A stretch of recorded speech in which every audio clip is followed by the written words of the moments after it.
You have two pelvic floors.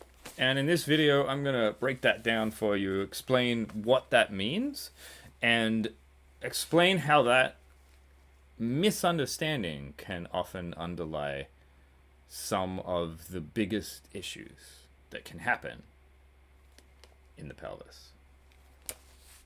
Okay, so let's start with the getting our bearings. This is the pelvis.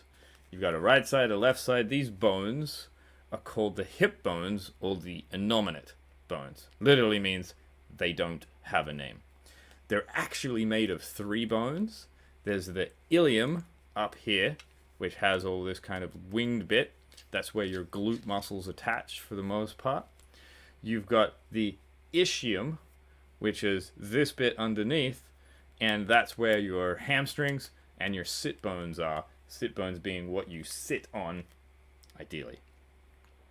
And then you have the pubic bone, which is this one here, and it's kind of shaped like a V shape. You've got an upper and a lower ramus. And the pubic bone is where your abdominals, for the most part, attach, and your adductors. Okay, so that kind of gives us the bearings. So, down here, between the ischium and the pubis, that's where you have a sling of muscle on each side, called the pelvic floor, pelvic diaphragm. It's a combination of muscles and fascia, and it actually kind of like has this shape where it can expand and contract, expand and contract. And when these muscles contract, they also set the position of these bones, especially relative to this bone at the back here, which is called the sacrum. That's the base of your spine. So your pelvic floor and your spine, deeply, deeply related. But I misspoke. Pelvic floors. You have two sides to all of these parts of the appendicular skeleton. You've got two hips, you've got two legs, and the muscles that make up the pelvic floors have a left and a right version of each of those muscles. And the nerves that come in and innervate those muscles are actually, you've got a left and a right version of those nerves. Same with the arteries.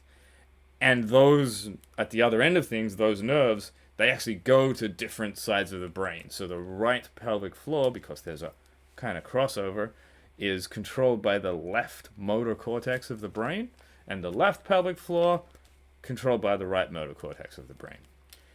But they're basically stuck together. They're connected by this strip of fascia right down the middle, which means that those two parts of the brain have to be real good at talking to each other and real good at managing the tension in both sides of the pelvic floor.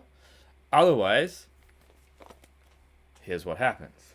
One of them winds up taking over and pulls and can essentially, because they're connected so equally, one side of that pelvic floor can bully the other. What happens then is that we see the pelvic floor starts to get a twist. Now, I'm over exaggerating it. The reality is that what you'll see is something more like this in an x-ray, and that would be massive. That would be huge. But when you see them in the x-rays, I see them.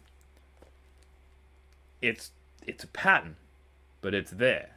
This asymmetrical pattern in so many people. So what happens when this happens, when this little twist happens, is that one side of the pelvic floor here is now tighter. One side of the pelvic floor is now looser,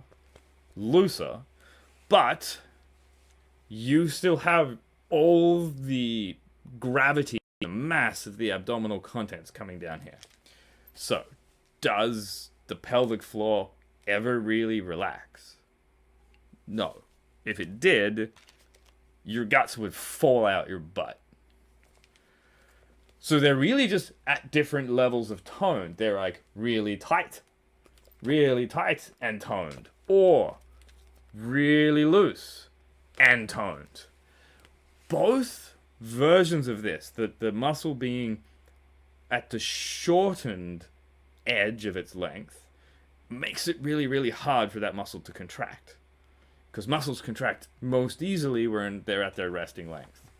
Likewise, a muscle that's like really long at the outer edge of its length, that's really hard for that muscle to contract as well. Again, because muscles are stronger at the resting length. So both of these positions puts both parts of the pelvic floor into a state of stress. Do they stop contracting?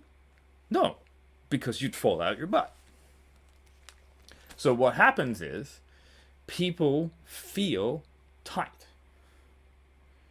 So they get in there and they start stretching. They put a foam roller in there, they start rolling around on it, get a lacrosse ball. Do you think the pelvic floor, it's a good idea to have it let go? I'll give you a clue. No, because your abdominal contents would fall out your butt.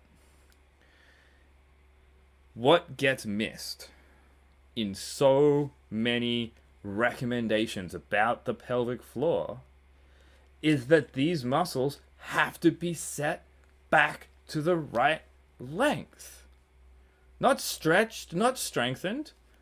Maybe down the line, that actually becomes a necessity because they've been weakened because of being in the wrong length.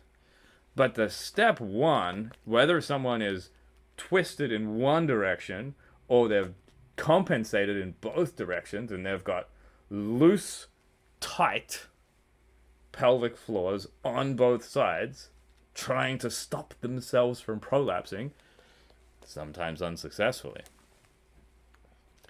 The first step is to get it back into the right length. That's the thing that I think is missing in way too many pelvic floor programs. And I know this as someone who's had chronic pelvic floor issues and has been through pelvic physiotherapy training, pelvic PT, acupuncture. I've tried a whole bunch of things.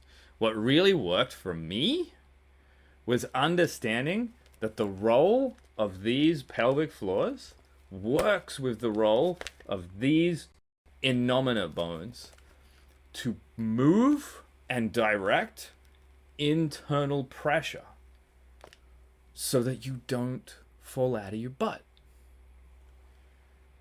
That's what I want to help people understand. In fact, that's what I want to help people experience in their own bodies. That's the program that I'm working on. And if that seems like something you would be interested in exploring with me, I want you to follow the link down below and register your name for this upcoming program that I'm working on. We are going to explore moving pressure around. And I get to show you that it changes things. Because when pressure flows, freedom follows. And you get to unlock this powerful ability to move and be dynamic and enjoy your life. So if that sounds like something you want to do, follow the link down below.